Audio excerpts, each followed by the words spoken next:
नमस्कार आज्ञा यूट्यूबर सुशांत महापात्र मु आपण को गोटे भल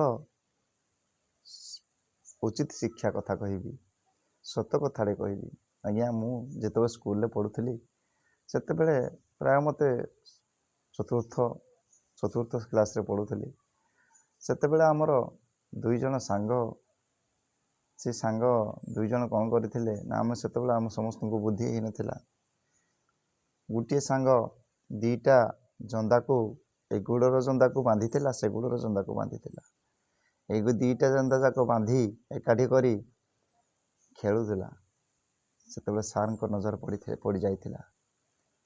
सार कहले अरे दुष्ट कहीं एमती कष्ट दौचु कहीं एते जंत्रणा दौचु। सार बहुत पाटी कले कहले जेमिति तू गंठेइछु सेही परी ताकू फिटेवा को पड़ो सेमती फिटा जमी क्या गुड़ भांगनी कार कि हेनी आमर से बुद्धि नाला तापर सी सांगे सांगे फिटेला बेलू मरीगले दीटी जाक चंदा। सारे प्रबल बाड़े नीति शिक्षा देते अरे जीव हत्या महापाप तू केते कष्ट गोटे छोट जीवटे मारिबा जहा गोटे मनीष मारिबा ताहा सबु समान जीव हत्या महापाप तेणुक जीव हत्या करंतु ना आज्ञा। जीव हत्या एते पाप कहवा असंभव जीव हत्या महापाप।